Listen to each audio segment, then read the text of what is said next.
Thank you everyone for joining. Uh, Most of you probably know that Mongolia has become very much at the forefront and the core of my life.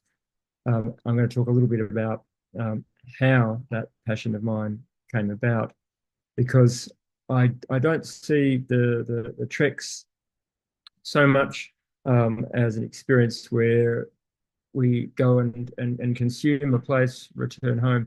Mongolia is the type of place that changes you. You come back with your lenses slightly tweaked in a world of high tech, fast pace. It's a place where things slow down. It's where we get a look at a bit of a chunk of a huge chunk, in fact, of human history. And I think one of the things that I feel when I come back from Mongolia is I feel very much reinvigorated and deeply trustful in humans generally. Um, of course, most people get lured to Mongolia for the incredible landscape and the history, but it's the people that certainly bring me back to Mongolia year and year again. And I think that anyone who does come, you may feel the same by the end of the journey. Um,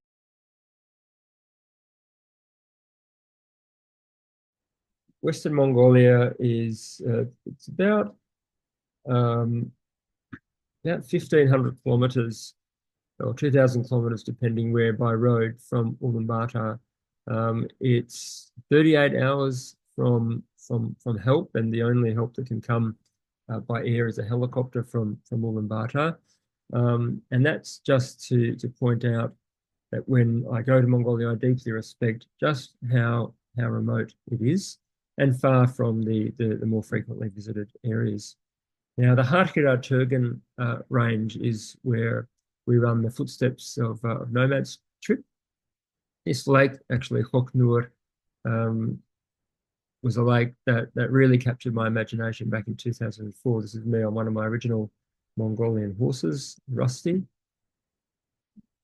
And compared to perhaps other places in the world, uh, we have in Western Mongolia the freedom to camp.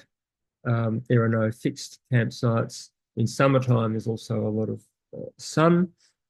So if we see something interesting, we might see nomads in the middle of some summer ritual.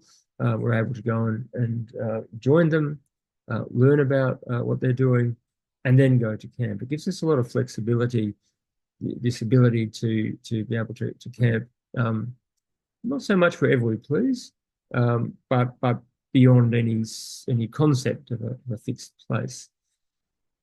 We always travel with camel caravans. These days, we usually have about 12 or 13 camels. Um, there's a few really great things about traveling with camels.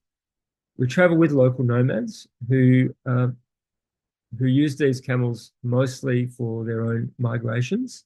And once a year, we come along and they are able to put those same skills to use for us. And they love the sense of camaraderie and travel to see their old friends.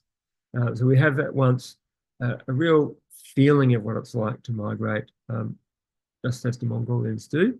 But also the camels mean that we only have to carry a day pack as we trek.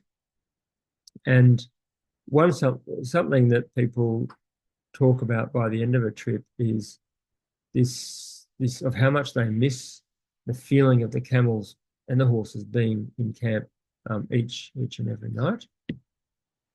It does feel incredibly remote, as I mentioned, but on the other hand, there's this sense of intimacy at the same time. Some of these families I've been visiting almost every year since, in fact, 2004.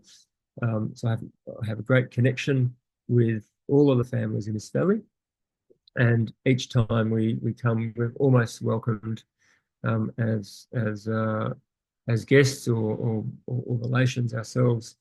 And it's incredible to think that even if we have a relatively large group, they would never bat an eyelid. The sense of hospitality uh, does change the way that most people think by the end of a journey. And there's certainly a sense of authenticity, because this is an area of the world, of Mongolia, that still doesn't have, perhaps just due to the ruggedness of it, doesn't have uh, too many roads or mechanized transports penetrating that landscape.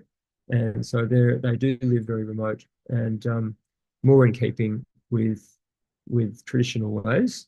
A lot of younger generations living in the city in Mongolia, in Ulaanbaatar, would never have been, for example, to places like this. For those who would love to come to Mongolia and experience a very challenging trek, we have just boundless options. However, we're able to kind of cater for a large range of interests and also capabilities, simply because we have horses, we have the camel caravan, and these types of climbs that you can see here are usually, or if not always, optional, because the camel caravan will have an easier route to camp. So it can cater to many of you, no matter where your interests may lie. And horse riding is something that I would recommend on any journey to Mongolia. We always have horses along on all of the journeys that I run. They're kind of a backup, an insurance policy for people who might fall ill.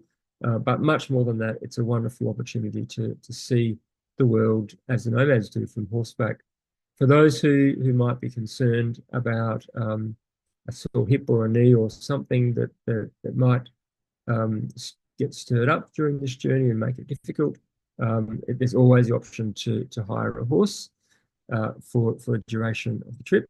And of course, those people who'd like to ride instead of walking, that option is also there. And in my experience, we've always been able to cope really, really well with combining walking and horse riding.